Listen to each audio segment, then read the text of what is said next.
ये नजारा देखकर लग रहा है कि इसे किसी ने बहुत पीटा है। खून नदियों की तरह बह रहा है यहाँ पर, और ये लड़कियाँ अपने हाथों में लकड़ियाँ पकड़कर बड़े गुस्से में उसे देख रहे हैं। असल में वहाँ पर क्या हुआ है, ये जानने के लिए हमें कहानी में आगे जाना होगा। कलवापुर नाम के एक गांव के सरपंच का नाम जयराज है। जयराज का बेटा राहुल है। शहर में पढ़ाई कर रहा है और छुट्टियों में कुछ दिन गांव में रहने के लिए आया है।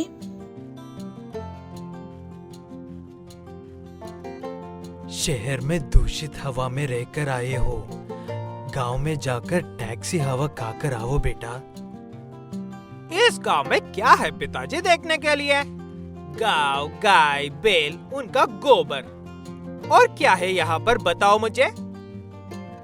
वो बातों से हल्के से हंसकर और कुछ भी कहे बिना वहाँ से चला जाता है जयराज। राहुल भी खाना खाकर आराम करने लगता है। ऐसे शाम हो जाती है। इतने में कुछ महिलाओं की आवाज आती है, बातें करते हुए, हंसते हुए राहुल के कमरे में।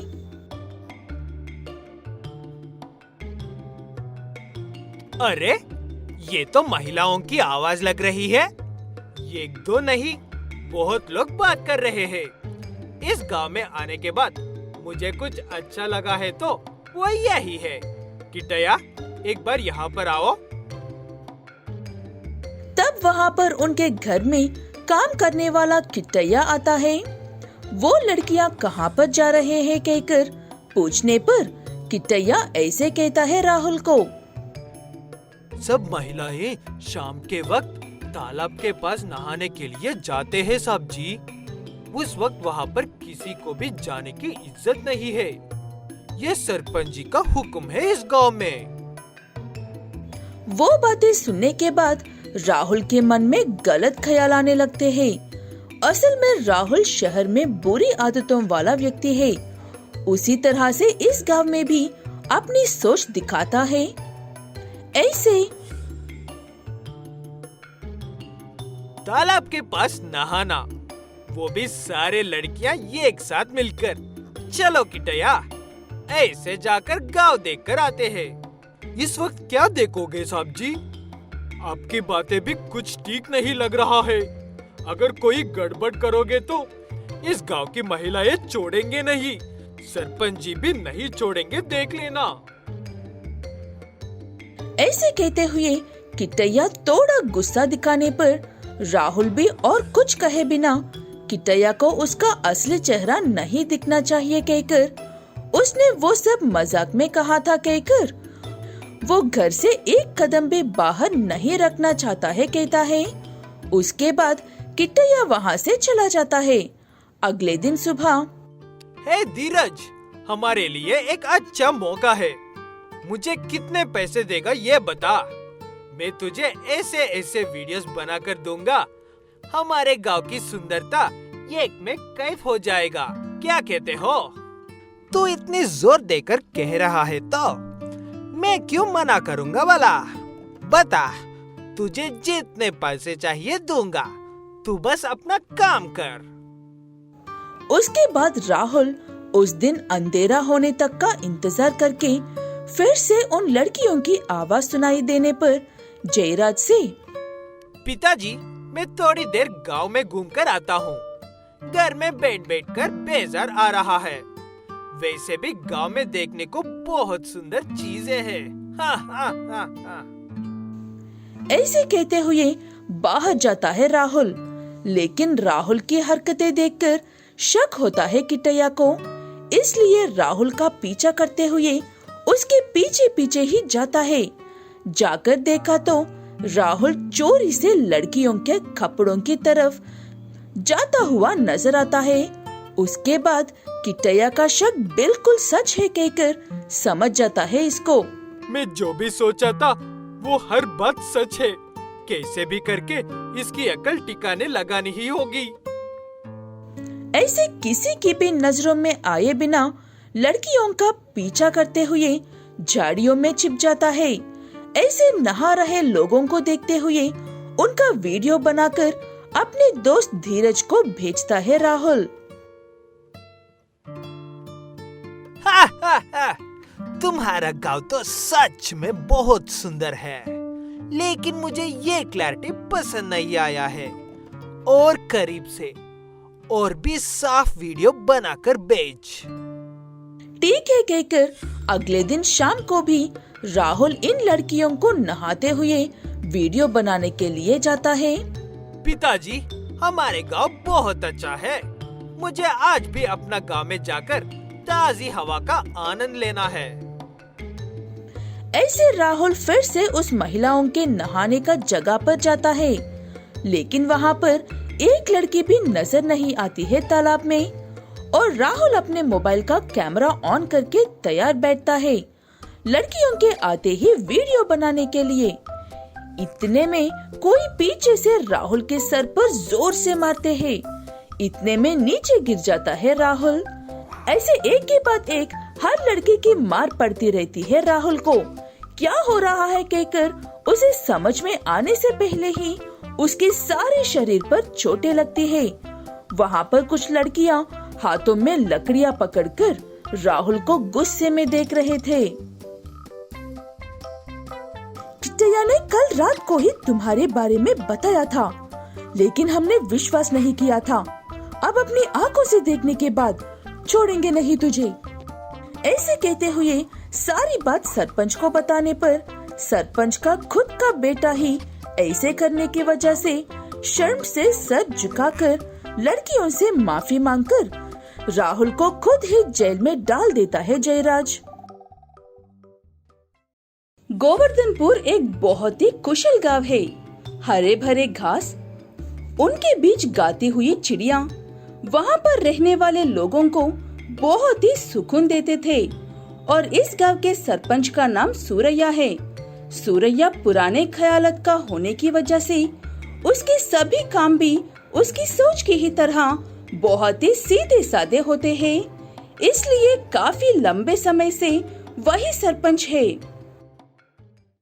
सरपंच जी, हमारी बेटी को आगे की पढ़ाई के लिए शहर भेजने चाहते हैं। आपकी सलाह लेने के लिए आया हूँ यहाँ पर।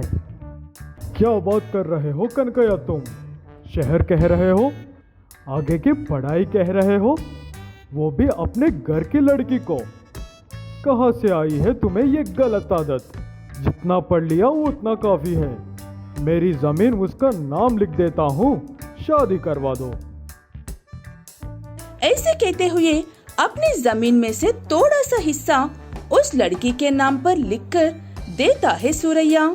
इतने अच्छे स्वभाव वाला है सूरैया, लेकिन किसी भी आधुनिक चीजों को अपने करीब भी नहीं आने देता है सूरैया। इसी तरह से उसी गांव में एक भी बाथरूम नहीं है। वो आधुनिक लोग इस्तेमाल करने वाले चीजें हैं कहकर। ऐसे में हरी नाम का एक व्यक्ति अपनी पढ़ाई का प्रोजेक्ट पूरा करने के लिए इस अनजान गांव को चुनकर काम करने के लिए आता है।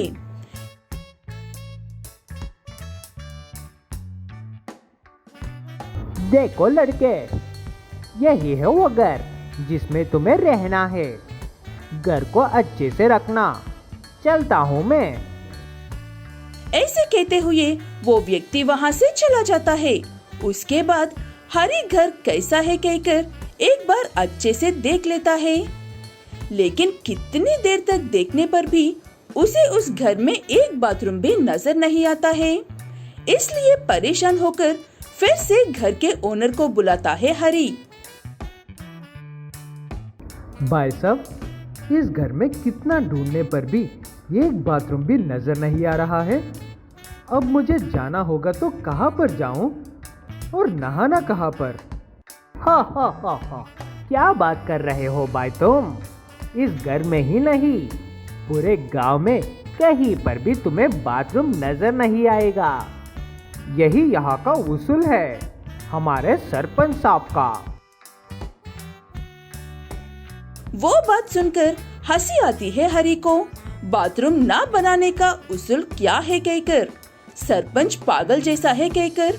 लेकिन तब वो व्यक्ति ऐसे कहता है, उसका सरपंच बहुत ही अच्छा इंसान है। हर किसी की मदद करता है कहकर, लेकिन पुराने ख्यालात को पकड़ कर रखता है कहकर। वो सारी बातें सुनकर हरी इसका मतलब मेरा प्रोजेक्ट के लिए इस जगह के बारे में जानना जरूरी है।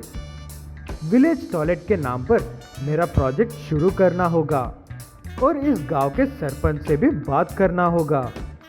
ऐसे कहते हुए अगले दिन सुबह शहर से टॉयलेट हब नाम की एक वैन को मंगवाकर उस गांव के बीच में लगवाता है हरी। वो देखकर गांव वाले हैरान हो जाते हैं। उसके बाद सूरैया असल तुम क्या काम कर रहे हो भाई? इस गांव में एक बाथरूम लेकर आ रहे हो? क्या तुम्हें इस गांव के तरीकों से या विचारों के बारे में पता है? बाथरूम का होना इतना बुरा काम नहीं है सरपंच जी। इससे बहुत सारे फायदे हैं, बताता हूँ, सुनिए। ऐसे कहते हुए बाथरूम होने की वजह से खुले में शौच करने की जरूरत नहीं है कहकर, उसकी वजह से बीमार करने वाले कीटाणु बाहर नहीं आएंगे कहकर, ऐसे गांव की सड़कें और आसपास की जगह साफ रहेंगे कहकर, और ऐसे ही पता नहीं कितने लाभ है कहता है। वो सारी बात सुनकर सूरैया तुम चाहे कितने भी बातें कहो, मैं तुम्हारी बातों में नहीं आने वाला हूँ लड़के। वैसे हम इतने सालों से अच्छे ही है ना, और हमारे गांव भी अच्छा ही है। वो सब बीमारियां बाथरूम में जाकर आने से ही आता है। तुम आकर हमें बदलने की कोशिश मत करो।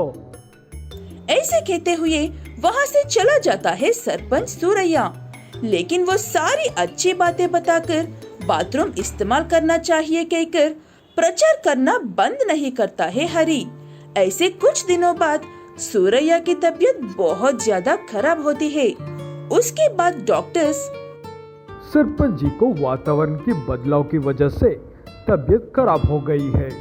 घर के बाहर गंदगी में नहीं जाए तो अच्छा होगा कुछ दिन, वरना ये ठीक नहीं होगा। वो बात सुनकर हर सावधानी बरतता है सरपंच सूरैया, लेकिन बाथरूम जाने के लिए उसे कहीं पर भी साफ रास्ता नजर नहीं आता है।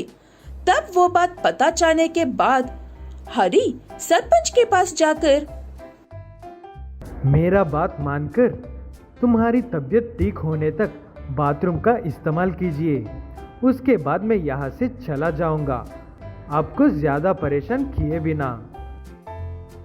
दूसरा कोई रास्ता ना होने की वजह से उसे इस्तेमाल करता है सूरैया, लेकिन उसमें इस्तेमाल होने वाली चीजें देखकर उसकी सोच गलत है सोचकर सूरैया जाकर हरी से माफी मांगता है।